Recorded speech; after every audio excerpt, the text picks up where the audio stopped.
What is up, everybody? Welcome to a brand new episode of Part of the Problem. I am Dave Smith. He is Robbie the Fire Bernstein. How are you today, my good friend? I am doing well. How are you, Mr. Smith? Doing well. I am looking forward to our weekend in San Diego. Not so much the traveling part, but I am very much looking forward to the shows. So come on out if you're in the San Diego area. Come on out to the American Comedy Company this weekend. ComicDaveSmith.com for those ticket links. Actually, we got a lot of gigs coming up, like in the pretty near future, that I'm very much looking forward to. So go over to the website and check it out and come see us. And Rob, you got we're in the porch season. Oh, I'll be playing porches countrywide, and the next runs are West Palm Beach, St. Augustine, Florida, Austin, Texas, some other places in Texas. Go to porchstore.com. There's like 40 porches, so I'll be playing a porch near you. Ooh, very cool, very cool. All right, so all right, let's get into some stuff for today's episode. Now, typically on the show, it is a rule of thumb that we both try our best to live up to, that we act as if Canada does not exist. Good policy. It's something. It's just a common sense policy. It's a matter of survival. But in all seriousness, we don't talk too much about Canadian politics because we don't care. Yeah, obviously.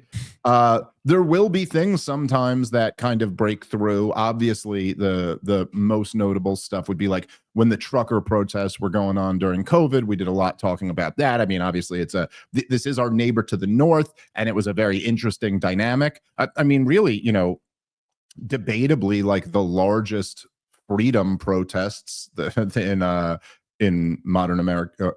Sorry, there I go again, making it American, but in recent history. And of course, the government crackdown of that. Like, there have been things that are kind of interesting. And I do want to just preface by saying that, I don't know that much about like Canadian internal politics. And it is difficult, even though Canada is our neighbor. There is a distinct culture. There is a different politics up there than there is down here. Nicer people, dumber politics. That's how I would sum it up. Yeah, and there's some connection between those two, by the way, right? Like there's almost like a weakness that comes along with the kindness there. But anyway, if you guys aren't paying attention, evidently, or not evidently, the Liberals had a big victory yesterday. And this is there's several things that are kind of interesting about this. Again, obviously, neither one of us are nearly as fluent in Canadian politics as American politics. And I know I have been accused before, and it's probably true to some degree, that I'm somewhat guilty of making everything about America. There's a reason for that, though. I mean, largely, I think it makes sense. I focus on the country that I live in. And honestly, even when I'm focusing on like Israel, Palestine, it's because the country that I live in is so implicated in this conflict. And it had, it's number one, that just makes sense to me. America is what I really care about. I have 2 little children, and I do not plan on leaving this country. So, like, my children are going to grow up in this country, and what I care about much more than anything else is what kind of country they're growing up in. I remember Noam Chomsky had this old line. It was something like, which I always thought he was talking about how and this is all true, by the way, but that there was like during the Cold War, there was a ton of like Soviet propaganda about how racist America was. And we're talking like right in the aftermath of World War II. So like late 40s, early 50s. And they would talk about, segregation and how horrible Americans treat black people in the Deep South and things like this. Now, okay, all of that was true. You know what I mean? Like, they weren't making it up. It was a real thing. But you could also like look at that and be like, really, Joseph Stalin? Like, that's your deal? Is that you're focusing on how, as you're, like throwing people in gulags, you're talking about how awful it is? It's like, there's an interesting game that people can play where they always want to focus on the crimes of others rather than the crimes of their own society, and therefore somehow kind of like, skirt their own responsibility. You see this all the time. Almost everybody I've ever debated on foreign policy is guilty of this. It's all day they want to talk about Hamas or Hezbollah or Vladimir Putin or, these horrible crimes that other governments commit. And then you got to sit there and be like, yeah, but like, okay, but what has our government done?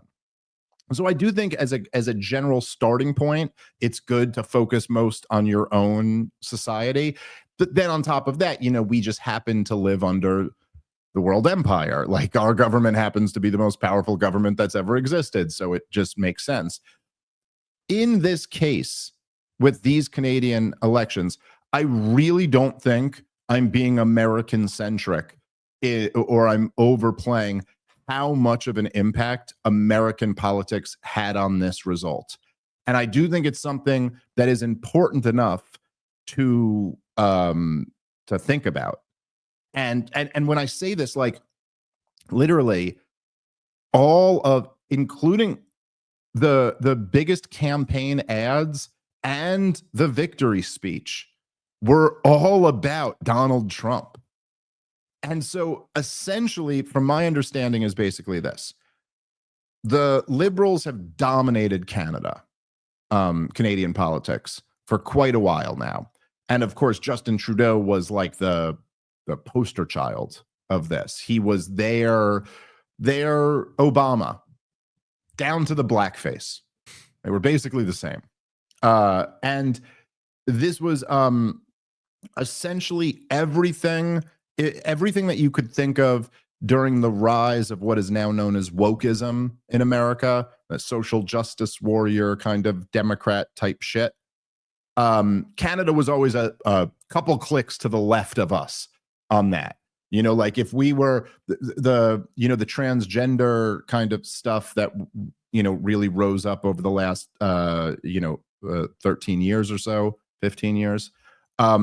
Canada was like straight up, they were having, the bill C-16 that Jordan Peterson rose to fame opposing, was like mandating speech, like mandating that you have to call trans people by one of their 72 different, genders or whatever. They had, there were incidents that I'm sure you remember, one comedian who got fined like $300,000 for making an offensive joke. They were always like, they were, several clicks woker than America ever got. And this just kind of persisted.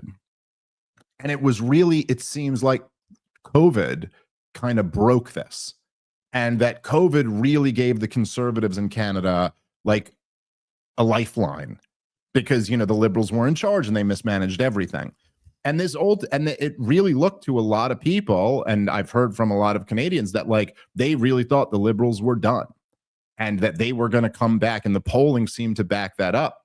And then, of course, Trudeau resigned in disgrace, and it seemed almost like in a very similar parallel to America, in the same way that Obama kind of seemed like almost, this rock star political force that was like so popular. And now you see Obama today and everyone just kind of looks at him as like a scammer. Like he doesn't have that same like aura anymore. And it does seem, at least according to certainly the campaign ads and the victory speech last night, that what really happened here was that there was a reaction to the stuff Donald Trump's doing. And this is something that I've been reading a bit about this morning. And again, I'm really approaching, compared to other issues that I talk about, I'm just much more of a novice on Canadian domestic politics.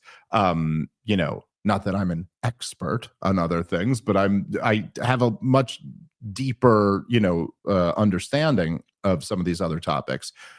But basically, all these Canadian journalists that I'm reading today, they're all saying it's not even the tariffs. It was the 51st state thing. And that really struck a nerve with a lot of Canadians. And you know how these elections work. It's like if you move the middle a few clicks, that's the difference. And people in the middle seem to really respond poorly to the idea that even though he's kind of hiding behind the joke, but then keeps saying it and then says he's not joking, they really did not like this idea that they were getting bullied by this new American president and being talked down to in this way. And look, feel however you feel.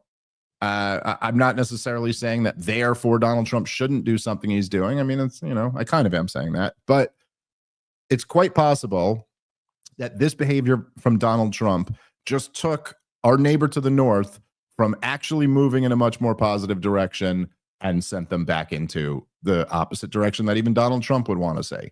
So I do just think, just to start off, I think there's something, and I'll let you jump in here, Rob, and give your thoughts, but there is something in politics. This is something I've noticed a lot over the years, where almost everybody has a real issue. They have trouble taking into account in their worldview that no matter what political goal you have, there will almost certainly be a counter reaction to that. And, it's some political equivalent of like Isaac Newton's laws of physics. Like every reaction has an equal and opposite reaction. Like there is just like, it's like, it never seemed to me that in the years of like woke insanity, that any of these like young social justice warriors ever thought to themselves, like, there's going to be a snapback to this.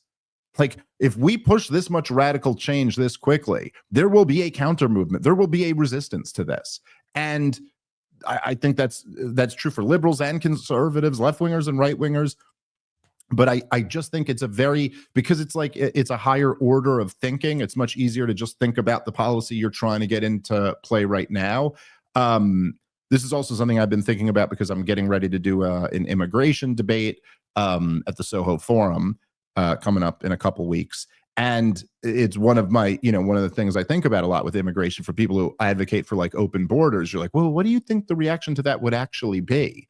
Like, have you thought that through? Have you considered that? But it does seem to me, and at least, again, this is what I'm reading from Canadian journalists and pollsters and stuff, that it does seem that like that's what we just saw in Canada, was that there was a counter reaction to Donald Trump's tariff policy and 51st state rhetoric. Any thoughts on this, Rob? Feel free to. I think Canada can vote in whoever they want because they're going to end up under Donald Trump's rule anyway. So, what does it matter? 51st state. I think listen, I don't love Donald Trump's tariff policy, but if Donald Trump's lunacy pushes other countries to elect leaders to try and be more at odds with Trump, whatever. And Donald Trump does have a way of bullying people, and I'm not forecasting this to be a win, particularly in our trade with Canada. I think we get a lot of cheap energy from them, and that's where most of the Canada trade surplus comes from. And so I don't know that pushing for a change in arrangements with Canada is even a win for our country. But the way those idiots up there want to vote and bring back Trudeau or whatnot because they're annoyed with Trump, it's just it's not on my list of criticisms of Trump. Yeah, well, look, I certainly understand that. As I prefaced at the beginning, Canada is not that important. But it does suck for the decent people under up there that they're going to have to live under this government again. Although that is the way it works. By the way, did you see? This is a kind of separate point from Canada. It's on the. It's such sorry, go ahead. It's like Trump just has a different strategy for playing the game, and to say, hey, if Donald Trump had more diplomacy, look at what would be going on in other countries. It's like, so he might have lost to Canada. He might win another one. I don't know. Yeah. It's no, that's a fair point. On the tariff stuff, did you see this, Rob? That and I didn't even have this on my list of things to talk about today, but it just popped into my mind as we were talking about the tariff stuff. But did you see the back and forth between Bezos and the Trump administration on what Amazon's doing here? I got to say this. Just because, look, when it comes to like Jeff Bezos versus Donald Trump, my dog in the fight is like, I tend to want to side with Donald Trump generally speaking. I don't know. I don't like Jeff Bezos, and I really don't like him as a political figure. I think the Washington Post was tremendously degraded under his leadership. But like, essentially, what happened is like Amazon said that they're going to like basically show you in the price what part of it is from the tariffs. And then the White House is flipping out about how this is an attack on the Trump administration and all of this. And I'm just looking at it. I'm like, I just really don't see how the administration has a leg to stand on here. That just seems like a totally reasonable thing for Amazon to do. Like, if you're enacting a policy that is forcing their prices to rise, for them to just point out this percentage of it is because of the tariff policy, like they're putting a tax on the stuff that we're selling to you, so we have to raise our prices. I mean, I don't know, Rob, what's the counter to this? I'm just like, I that seems totally reasonable. It'd be like objecting to like somebody breaking down the tax on your bill of anything. We do that with lots of different bills, and I don't see any like if you were furious at a hotel for saying like, oh, the room is $250 plus $30 in tax, and you were like, just say $280, you're not allowed to say that, or whatever, you know what I mean? It's like, this just seems silly. So I actually have a bunch to say on this. I was talking to a buddy of mine this morning, and I do think that there's a great opportunity in the market right now for someone to create a Amazon-like website that only sells American-made products and gives consumers an opportunity to know that things are made in America. Now, when it comes to Amazon letting you know the price increases because of tariffs, first is I think the regime did quite well with Amazon, and that it disguised a lot of the inflation that would have existed in the market by being able to make use of cheaper foreign labor and importing goods that otherwise would have increased more substantially in price. And they might be cheaper goods, they might be goods that don't last as long and that aren't of the same quality. But I believe that foreign manufacturing has helped the regime disguise what would otherwise be a larger tariff problem. Right. In terms of them turning around to Amazon and saying that this is what, like, they didn't quite use the word treason, but they were using very, it was pretty strong language, yeah, very aggressive language of them undermining the regime. I was reading this book for a while, and it didn't really quite grab my interest, but it was called Propaganda, and it was from like Freud's, I think, son or grandson. Bernays. Edward Bernays, yeah. And it didn't grab really my interest, book. so I read it on plane rides over the course of too long for how short of a book it was. But there was one piece in there. This was prior to the Donald Trump tariffs, where where the author was talking about how to sell the American public on that tariffs are bad. And one of it was like a department store that had dual pricing of like the with tariff pricing. And I was almost surprised that a brand hadn't done that yet. And that this is a very good way to educate customers or the voting public for, hey, here's the cost of tariffs, and this is what this is now going to cost you. I'm surprised that somebody hasn't done that sooner. I think that Amazon is, people are trying to complain, oh, well, why didn't they do that during Biden's inflation? Well, two, that's not just Biden's inflation. A lot of that came from Donald Trump's policies during COVID of shutting down and sending money to consumers. That wasn't just pure Biden. And this, someone has to fact check me on. If you're in the business of cheap goods, I don't know that inflation is definitely bad for your business. Like, I don't know that Amazon is killed by inflation because they're the provider of the cheaper goods and services. They might actually pick up customers and make better use of the supply lines. That I don't know that. So in other words, them advertising something that actually affects their business model, which is tariffs, is not the same thing as them advertising price increases because of inflation. I don't see them being as that to me is not a consistent criticism. And I think, just to put a point on it, the Donald Trump administration criticizing them for pointing out, hey, this new policy from the government is increasing your cost of goods, seems like fair play to me. Yeah, there's a lot of interesting points there. And, and on that point about whether price inflation actually helps Amazon, I mean, I guess we'd need Gene Epstein or Bob Murphy maybe to like school us on one of these. But I will say, I know this is somewhat anecdotal, but I think it gets to the point. But like, I know in my town where I live, I know there are 3, what you would call mom and pop stores that have been here for, I believe, all of them were around at least 30 years that have closed in the last 2 years. Like, I knew there was like a shoe cobbler, and there was a toy store and a bookstore, and all of them closed. in the last few years. And so I do think it's like, yeah, I think that's who really gets screwed by the price inflation, is like, we all kind of know, like, you know, there are these kind of like nice little neighborhood stores that just don't have the economies of scale of these giant, you know, companies, and they got to charge a few bucks more for every product. And typically people kind of know that, but they like supporting their local store and they think it adds to the charm of the town or whatever. But when you have areas of high price inflation, like when people's like, you know, if your mortgage is going up and your energy costs are going up and your car payments are going up and your, you know, groceries are going up, it just puts a lot more people who are like, yeah, if we got to get toys for the kids, I'm going to order them on Amazon because they're just going to be cheaper. You know, it's like you got to find ways to cut where you can, and you could directly see these small businesses just like could not, you know, figure out a way to make that work. And so at least in that example, it does seem to kind of back up what you're saying, that like, oh no, it's good for Amazon because they're the cheap alternative.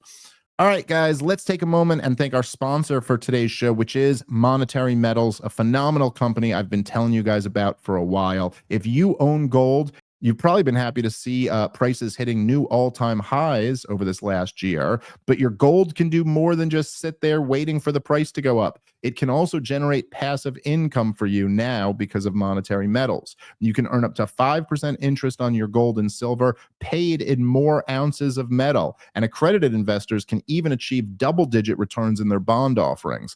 All interest payments are made in ounces of gold and silver stored in your account, free of charge. Whether your metal is gathering dust at home or costing you annual storage fees, it's time to stop paying to own gold and start getting paid to own it, and put it to work with Monetary Metals. Go check them out at monetary-metals.com to learn more about how you can start growing your wealth in ounces today. Once more, that's monetary-metals.com. All right, let's get back into the show. You know, your example or your point about like a department store doing it or something like that, is you're right. I completely agree. It's almost surprising more haven't done it, but Amazon doing it is just so devastating because it is like the biggest goddamn virtual store that almost everybody uses now. And look, again, it's like, I don't know. I think the administration is in a weird spot where they're just basically going like, don't let people know about this bad economic policy. Don't let them know that this is the reason prices are going up. But I don't know. That to me seems pretty weak. It's just a really weak argument. I don't understand what, like, I'm just saying, like, if you were going to make this argument, wouldn't you also have to say that it's, again, they didn't use the word treason, but you know, they did use very strong language. And it was like, would you say the same thing about a hotel? Every hotel room I ever got, or I think just about all of them, they always show you what the tax costs. You know, are they also, you know, like in defiance of the state government or something like that, because they're letting you know that this part of the price is artificially imposed by the government? Are they not allowed to let you know that? Like, even if you defend the taxes on hotel rooms, that is still what's accounting for this raise in pricing. And so why should we not know this? Like, is your argument somehow that like this is a good policy? You know, he's bragging on one hand about the revenue that it's going to generate, but then like you're not allowed to point out where that generated revenue is coming from. Like, this is just too nutty to me. I don't know. So I just really, it's just one of those things where it's like, it just seems like a really bad fight for the administration to pick, especially when over the years, when Donald Trump was trashing Bezos, he was doing it from the position of having the, you know, the moral high ground. You know, trashing the Washington Post for running all these articles about the Russiagate nonsense. It was totally just humiliating. I mean, all of them. The Washington Post and the New York Times, you know, we probably give over the years, we've given like CNN and NBC more shit because they're so much more egregious in the way that they would cover it. But the Washington Post and the New York Times just totally, I mean, like, severely degraded their own reputation on the Russiagate stuff. Just totally, like they ran with the story too, and then it was such an opportunity for either of those papers to blow the lid open on the whole thing, and just be like, yo, this is all complete horseshit. It was all right there in front of us. There's no reason why me and you could do it and nobody at the Washington Post or the New York Times could, other than they didn't want to. But so when Donald Trump was trashing Jeff Bezos for running a fucking propaganda rag, he was doing it with the moral high ground. But now he's trashing him for letting the consumers know where the increase in prices come from. I don't know. I can't really get behind that. Just seems too ridiculous. I don't know. Okay. All right. Moving on to let's get into this, because this is an interesting topic. There were articles of impeachment were introduced against Donald Trump. Shocker. It really is. I don't know, Rob. I'm curious to get your thoughts on this, but I find this kind of well, there's a lot of things that are hilarious about this. And before we play this video, I just wanted to be clear. I'm not going for the cheapest joke here alone. We will probably cover that too, but there is a broader point to this. But I guess I would just preface, even before we get into this video, there is an unbelievable dynamic that's been at work between, like, you have the corporate media and the Democratic Party, basically one, apparatus, and versus Donald Trump. This has basically been going on since 2016. It is amazing the ability that the Democrats and the corporate media have to snatch defeat from the jaws of victory. It's like, as soon as Donald Trump does something where you're like, oh, he played it bad there, this is a weak move for him, they go, hold my beer. We will over dramatize this and make complete fools out of ourselves while doing it, to the point that he'll start looking better. Like, it's just always the dynamic, constantly. And so, we were saying, like, yeah, the way Donald Trump is going about these deportations sure does seem to be like the dumbest way to do it. It sure does seem to be the way that's going to get the most pushback and the least amount of illegals actually deported. Like, what the fuck is the strategy here? But then there's this, it's like, to introduce articles of impeachment over the case of a guy, it just seems to me to be like, look, dude, I don't know how to say this. If tone deaf was a clip, the clip we're about to play is the personification of tone deafness. Just nothing. It's unbelievable. You can, like, literally what is it? I sent in a video. It was from Chief Nerd, great Twitter account to go follow. But he posted this and just said, "This is not a Saturday Night Live sketch." It is. Here's the video of Democratic Rep Shri Thanedar on why he's introduced articles of impeachment. This is Congressman Shri Thanedar. Donald Trump has already done real damage to our democracy, but defying a unanimous 9-0 Supreme Court ruling, that has to be the final straw. It's time we impeach Donald J. Trump. The court said the wrongfully deported Kilmer Garcia must be allowed to return and receive due process. Trump ignored it. He ignored the Constitution. He ignored the very checks and balances that keep our democracy intact. This isn't an isolated incident. It's part of a dangerous, deliberate pattern. That's why today I introduced a resolution to impeach Donald J. Trump, outlining 7 articles of impeachment. Article 1. Obstruction of justice and abuse of executive power. I'm sorry, we have to pause for a second. Go ahead. Who is this burn victim Spock who talks like he's an Indian Muppet? And don't you need to speak English well to serve in our government? What county does this guy represent? How is this possible? Rob, how insane is it that like, you just can't make this up. Look, I'm sorry. Again, I'm not, like I said. I don't even know what he's saying. All I'm hearing is only cash. You buy 2 Slurpee, you get 3 Slurpee free. But like, genuinely, like, there is there no Democratic strategist who went, hey, if we're gonna impeach Donald Trump over the issue of immigration, where he is objectively popular, like he's got the support of the people over, and this is the big immigration fight, and we're going to impeach him over the issue of immigration, I don't think this guy should be the front man. Like, come on, dude. I mean, I'm sorry. I'm not trying to be insensitive, and I'm not trying to be like a dick, and I don't like, I do not,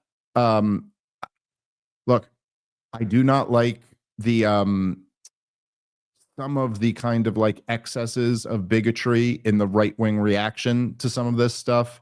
But at the same time, it's like, dude, come on. Like, it's not just, first of all, and this is just whatever. We're comedians. We're allowed to fucking make jokes about this shit. It's our only area of expertise. This is where we've been. We can make jokes about this. But it is an objectively just hilarious accent. Okay. But all right, whatever. I We're being literally children. need a translator for the burka burka bika baka. I'm I don't just know saying, what he said. in any, like, it's just so crazy to me to have a thick accent and then be leading the charge about immigration and impeaching the president who was elected with a popular mandate to crack down on immigration. It's like, dude, do you not see the optics here? Like, it's like, how do you, I'm sorry, but like, I don't know. This is how I've always felt. But like, if I wanted to, like, say, go move to Japan, and I, let's just say the Japanese government or the Japanese culture allowed me to move there. Like, there was a legal pathway where I could go live there now. And I wanted to live there because I thought it was a better place to have a life for my family and my kids. And I'm going in there and I barely speak the language. I've learned it a little bit, but I still have a thick American accent. And then the Japanese people overwhelmingly were like, hey, look, you came here legally, and that's fine. There's a whole lot of people who came here illegally, and we do not allow that. Like, we get to choose who comes and doesn't come, and we want the people who came here illegally to get out. And someone was like, I think it's really wrong the way they're going about doing this. You should lead the charge against this. I'd be like, no, dude, I can't lead the charge against this. Like, maybe I'll support you in your effort if I don't agree with the policy, but like, obviously I can't be the one to do that because you guys just let me in here. Like, this is crazy. It's madness. And it really does, it just gets to the fact that there's a much bigger picture here, especially when it comes to immigration more broadly. And the reason why, like, immigration has become one of, if not the biggest issue across the West, not just in the United States of America. This is all throughout the West. Immigration is one of, if not the biggest issue. And there's a reason for that. And like, when you kind of zoom out and you look at it, for many years in America, obviously, like, as people kind of know, like, the caricatured version of American history is this kind of like, we're a nation of immigrants. We're all descendants of immigrants. And there is some truth to that. Like, there were huge waves of immigration into America. But, like, the truth is that if you actually look at American history, it's much more like, it's much more like a chart that ebbs and flows. Like, there were big waves of immigration, and then there were periods of time with very low numbers of immigration. And essentially, before 1965, I believe it's 65. Double check me on this, but I believe in the Immigration Act in 1965 is what really altered, like, the way immigration is done. It used to be, before that period, that the government explicitly gave favor to European and Christian countries that were immigrating here. And this is part of the reason why we had giant waves of immigration from Ireland and Italy and places in Europe, and not from South America. That changed in the mid-60s. And now, again, you'd have to go check the numbers, but for a long time now, I mean, immigration is overwhelmingly, I mean, I think it's 80+% is like, from third world countries, and it's, brown people of different types. Now, again, I'm nothing against brown people, nothing against third world countries. I'm just saying, like, this is how the immigration policy changed. And the thing about it is, right, is that the American people never supported it, ever. In 1965, I know that Ted Kennedy, I believe, was one of the people leading the charge for the 65 Immigration Act. And the way he sold it was by explicitly saying that this will not change the racial composition of America. That was how he sold it in the mid-60s. Now, he was lying through his teeth. That's not actually what ended up happening. But I'm just making the point that there's never been a time where there was a vote on this, or where the American people were asked and said, like, hey, do you wish to radically and drastically change the racial and cultural composition of the United States of America? And if they ever had been, it would have been a very resounding no. And that's why Ted Kennedy had to sell this as it's not going to be that. Because, look, think about it like this, right? So in the year, we're talking about the 60s here, okay? So in 1960, the country, the racial dynamics of the country, where the country was 90% white, 9% black, 1% other. Something right around those numbers. I mean, I have that exactly right, but it's very, very close to that. And okay, you essentially had a biracial country, not a multiracial country, a biracial country. And what do we all know? Like, what is the biggest story of the 1960s? It's the civil rights movement. Right? I mean, like, it was already in that environment. There were major conflicts and problems that were a result of having a biracial country. Now, that's not to blame anybody. That's not to say, like, and by the way, the black people were the victims in this scenario. I'm not blaming them for the racial. I'm just saying it is something that comes along with having more than one, but with having a non homogeneous. What am I saying? With yes, there you go. You know what I'm saying? Like, there are issues that come along with that. And then if you're talking about, like, drastically changing there's issues that come along with that. And the people never supported this. No one ever said they wanted it. And in fact, we've seen just over the last 4 years how unpopular huge amounts of unfettered immigration is.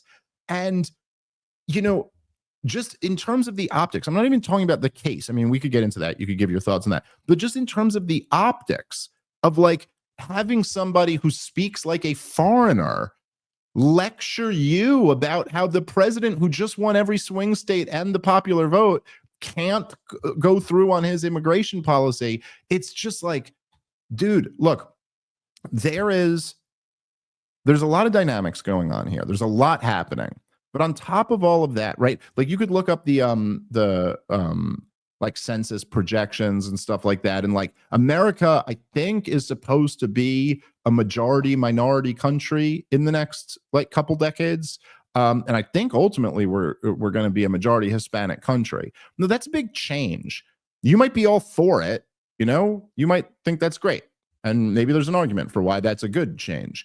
I don't know, to be honest, what that argument is, but, like, maybe you think that's a good thing. But it is a drastic change. And for all the people who scream so much about democracy, it says sometime between 2041 and 2046 is what Natalie just put in the chat. And that's, by the way, this is not that far off in the future. As you get older, you realize, like, that time creeps up pretty quickly. But, like, even if you think this is an overwhelmingly good thing, if you believe in democracy or whatever, as many people claim to, I'm just saying the people don't want it.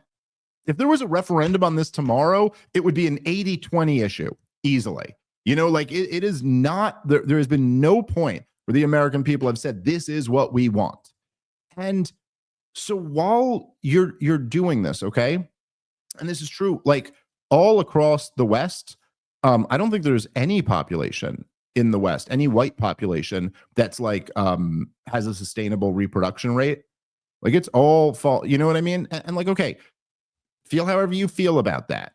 Again, as the example that I used to use all the time was, like, if you go to Italy and you were to say, hey guys, I've got some fantastic projections. Okay. Italians, listen up. Look, in the next 30 years, this isn't going to be an Italian nation anymore. Italians will be the minority here. It's going to be a mostly French nation. Isn't that awesome?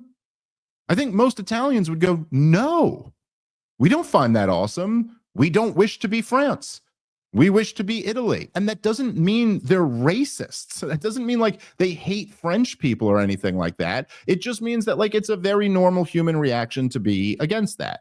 And what you're seeing here right now, and this is a huge factor in American politics, is that like at the same time as we're looking down and getting closer and closer to the projections of this drastic change, there was like from the entire establishment, there was this rise in like anti-white racialism, where like it in all of like Hollywood, in corporate America, in academia, everything was about demonizing straight white men. We had these kind of like hyper affirmative action DEI policies that are just openly saying, hey, we're going to, through the force of law, we want to see more women of color in positions of power. We want to see more Black people in positions of power, more Latinos in positions of power, more gay people, more trans people, like with the force of law behind it. Translated, in plain English, everyone except straight white men we want to give favor to, while your demographic, which is used to being the majority, is getting smaller and smaller and smaller. Now, again, to the point that I made earlier, could you have predicted that there might be a counter reaction to that? That a movement that opposes that might rise up? And, I guess essentially what I would say is that all of this stuff, whether it's like the declining birth rate or unfettered immigration, these are all policies. Like this didn't just happen. These are because of specific policies that were enacted intentionally by politicians that all of this is happening. And there was never a vote on it. Never a vote. In fact, every time there's a referendum at all, it goes completely in the other way. It's a Donald Trump winning, like demonstrates this. Even people who didn't like Donald Trump very much just were like, I'm going to vote for this guy because fuck, I don't like. And so like, I'm almost like, I'm like floored by the optics of this video about introducing articles of impeachment to Donald Trump. It's just like bananas to me. This is why I said it's like if tone deafness was a video clip, it would be this. It's just like, read the room, man. Like have some understanding of the optics of all of this, even if you're for the policy. I don't know, Rob, anything you want to jump in there? It's the same shenanigans where, you can make the argument, for example, when Donald Trump starts telling Amazon that they're not allowed to give consumers information, that's somewhat authoritarian. But then when the Democrats come around and they go, listen, voting public, you can't have the person that you voted in. Yeah. And after all these trials and a month after the election, we're going to try and impeach him. That's also cartoonish. And the reaction you're going to get to the Democrats once again trying to not allow him to actually orchestrate his presidency and start bogging him down with this nonsense, it's worse. It's what I was talking about the other day. The Donald Trump administration throws bullshit at you, and then all of a sudden the Democrats and the leftist media throws even bigger bullshit at you, and you're not even sure who to be more annoyed with. Stepping in now with what Donald Trump's done, there's nothing that should be impeachable. There should be no conversation about impeachment. It's funny. I was going to send this to you as a topic yesterday because came up with Chuck Schumer that he wasn't going to rule it out, but I was like, all right, they're not really talking about it. It's not even worth discussing. This is the first I'm seeing of someone actually putting it forward.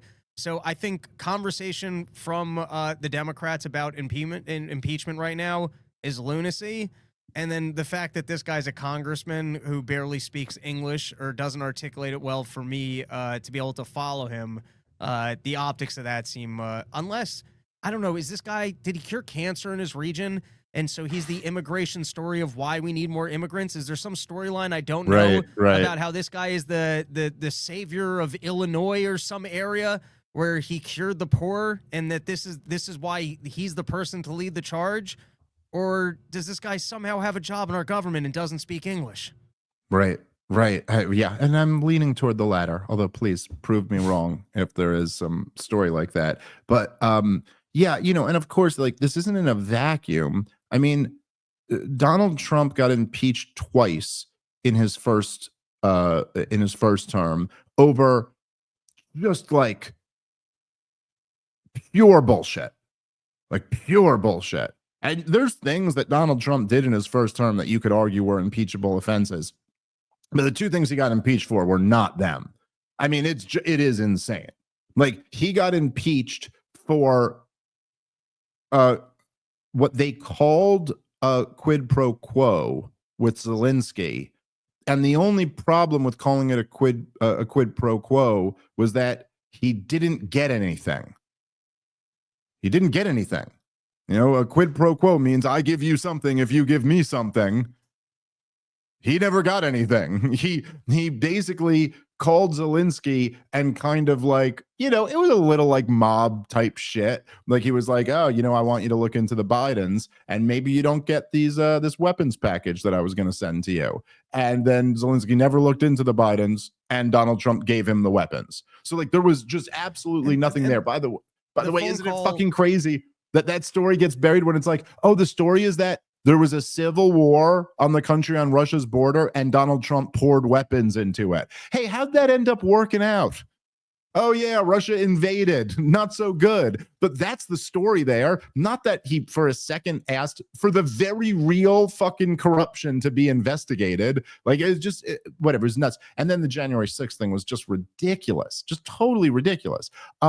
And so now you're gonna impeach the guy, or you're gonna, I don't think this is actually gonna, take off, but you're introducing articles of impeachment over this. The guy just got back in. He was enjoying record high approval ratings. His numbers are coming down now. And you think rather than let him continue to hurt himself, this is your play? It's fucking nutty, dude. All right, guys, let's take a moment and thank our sponsor for today's show, which is Hexclad. If you guys are interested in cooking healthier or saving money, or you just want to stop eating microwavable burritos, check out Hexclad. They've got you covered. It's time to leave behind the delivery fees and that scratched up pan you've been clinging on to since college. You've probably already heard of how Hexclad has completely revolutionized pots and pans by combining the performance of stainless steel with the convenience and easy cleanup of non-stick. But Hexclad's innovation doesn't stop there. Their Japanese Damascus steel knives are as sharp as they are tough, perfect for leveling up your meal prep. Their sleek pepper mill lets you season like a pro with precision and style. Gordon Ramsay might be the toughest critic in the entire world, and he used Hexclad both at home and in his Michelin star restaurants. I will tell you guys, my wife loves this stuff. They sent us a few of their pots and pans. She uses them all the time and says they're really great. So definitely check them out. And for a limited time only, our listeners can get 10% off your order with our exclusive link. Just head to hexclad.com/problem. Once again, that's hexclad.com/problem. Support our show and check them out at hexclad.com/problem. Make sure to let them know that we sent you. Bon appetit. Enjoy Hexclad's revolutionary cookware. All right, let's get back into the show. I was just going to say, in those calls, he was slick enough to say, can you investigate crimes? You can say, can you create a crime? Can you fabricate evidence? Yeah, that's right. Evidence. And then if you flash forward to the fact that the Biden administration actually ran 5 court cases against Donald Trump, which goes beyond just trying to investigate crimes. I mean, what they did to Donald Trump was a lot dirtier, and it was with our own, court system. So the lunacy of that particular claim against Donald Trump. And he did the same thing also in Atlanta, where he was like, can you look in and find me the votes? He wasn't saying flip the votes. Georgia's. He wasn't saying yes. create votes. He was saying, can you go look this over? I think that there was voting fraud here. Yes, and I just need you to find this. You could argue, certainly, that both of the phone calls were inappropriate. But there's nothing criminal in either of them, And like, you could argue like, hey, you're getting into a gray area. When it was like it reminds me of the do you remember the scene in Wolf of Wall Street where the FBI guys come on his boat and he's talking to the FBI guy and he's like it's crazy. Is like my brokers start at $200,000 a year, and if you ever wanted to do it, like I can give that job to anybody I want to. Like if you wanted to get out of being in law enforcement and get into that, you could start making money right away. And he was like, did you just attempt to bribe a federal officer? And he's like, no. If you read the law, that actually is not. Then he's right. That's not actually bribing an officer. Like now you could argue like you're kind of brushing up against it a little bit, but it's very clearly not a crime. Like they don't get him for that in the movie because that's not a crime. You could say to somebody like, hey, Pete, this is what you make working for me, and that's what you make working for the government. What do you think? But Donald Trump didn't even come that close, if we're being honest. And yeah, just in, again, with all the other stuff taken into account. By the way, the other thing, which I thought was fascinating about that little detail we've talked about over the years, that it didn't come out till years later. But when Donald Trump made that phone call to Zelensky, the FBI was investigating Hunter Biden and partially dealing with his business in Ukraine. So it's not like to say that it was like on its face corrupt to ask for an investigation into the shit our government was investigating too. So it's clearly they thought it warranted an investigation. And how amazing is it that there was not one leak by the FBI? All these leaks, all these, you just can't help it. Everything gets leaked, but not that one. That one they kept quiet the entire time. I also don't think Donald Trump has done anything blatantly criminal in terms of not acting quick enough to bring people back that the Supreme Court asked him to try and bring back. I don't think there's any.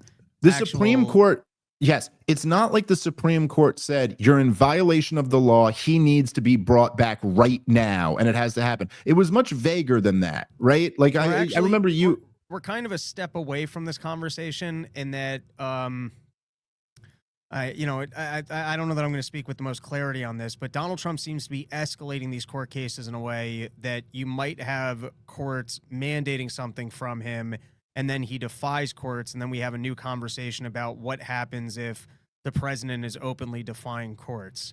And we might get there, and that might become a conversation which is almost along the lines of what was taking place the last time of what happens if the president does break the law, and if there's presidential immunity, what happens? Not that Donald Trump's doing this, but what happens if he decides to predator drone a political opponent? And then the conversation was, well, there is a mechanism for that, which is impeachment. So all of this seems very preliminary because Donald Trump, I don't think, has actually defied a court order yet to have to start having the conversation about the criminality of the president and whether or not I guess there should be an impeachment charge. This is just nonsense that's coming like far too early. Yeah, no, 100%. But I guess I just can't get over the the optics of having this guy lead the charge. And just to be, as we talked about a few months back, like a character on an Indian version of Sesame Street. I can't believe that this literally is a real guy and he's got a job in government. It's unbelievable. And right, that's unbelievable enough. But that he's doing this on the topic of immigration, like I just don't listen. To be clear, we talked a few months back when Vivek Ramaswamy had that viral tweet that really seemed to lose him a lot of favor amongst like his base, and he was out of DOJ shortly after. We don't know for sure if those two things were related, but it certainly seems like they might have been. And I did think, while I thought that Vivek missed the mark a little bit on that tweet, I did think the backlash he received was unfair. And some of it was just like straight out like bigoted. And I don't like is the background Natalie question. Oh yeah. Going on. I just wanted to make sure it wasn't coming through the mic. I'm not hearing it at all. But so like I did think it was unfair, the backlash he got. And like personally, like as I've always said, I'm not a racialist. I don't really like racialism. I'm just not pretending it's not a fact or doesn't exist, I think is stupid. But look, I don't want, if there's any movement that doesn't have room for Vivek Ramaswamy or Sagar and Jetty or someone like that, then fuck that. I don't want to be a part of that. And I think those guys are like those guys have been goddamn heroic on so many fucking issues. And so like I think it'd be stupid to like, you know, base things off of like race or you know, not even nationality, because they're both American, but you know what I mean, like ancestry or whatever. But there's just something about having this thick of an accent and leading the charge against immigration restrictions.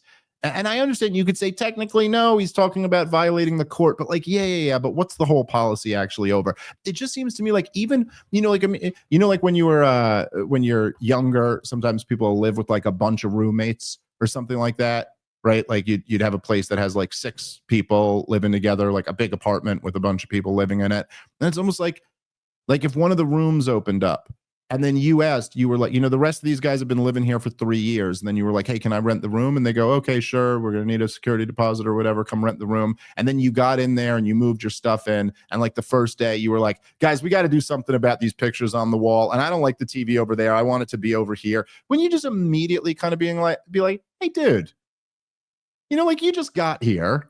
We've all been here for a while. Actually, how about you adjust to the way we do things? And not start like lecturing everybody else about adjusting to the way you do things. To me, that is like basic decency and courtesy. Like I would just think it's crazy. It's the example of me, you know, going to Japan and then lecturing everybody about how they have to be more inclusive for white English people or something. Like, what the fuck? This is crazy. Can we see the rest of the clip and see if he makes more sense? Yeah. Here, let's go back to the clip. Process to unlawful deportations, Trump defied court orders. Article 2, taking away Congress's power of the purse. Trump dismantled agencies and froze funds without permission from Congress. Article 3, abuse of trade powers and international aggression. He imposed damaging tariffs and threatened military invasions of our allies. Article 4, violation of First Amendment rights. He has retaliated against journalists, attorneys, and critics for exercising their right to free speech.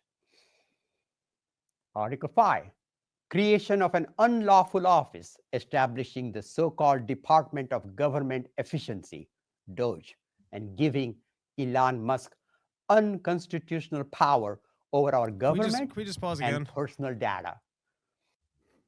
All right, he's making a little bit more sense than I was giving him credit for, but to me, all these things are political, and I don't think Donald Trump has exerted more executive authority than previous presidents, particularly in the fact that other presidents have actually engaged in war without mandate. He's bombing the Houthis right now without congressional approval, but they'll never go after that because every president does it. It's so much more of a serious crime and a serious violation of the Constitution. And especially if you really wanted to play that card, dude, they acknowledge on the Signal chat that this operation is not time sensitive, that we don't have to do this right now. From the defense secretary's mouth, AKA translation, we could go get congressional approval for this, but we don't want to. As like, I mean, this is crazy, dude. Say he's sharing data with Elon Musk. This is an impeachable offense. This is just nutty, absolutely nutty. And it's just politically speaking, it's the dumbest thing that the Democrats could do. You know, hey, Rob, that is center congressman's on the case. Yeah. There you go. All right, listen, guys, we're gonna have to wrap up there. We will be back with a brand new episode tomorrow. I got Dave DeCamp returning to the show tomorrow. Very excited for that. We'll get into obviously it'll be a lot of foreign policy conversation, and I'm sure we'll bring up as I just suggested, what Donald Trump maybe should be impeached for. Sure as hell ain't this stuff. All right, thank you guys for watching. Hope to see some of you guys out in San Diego this weekend. Have a good one. Peace.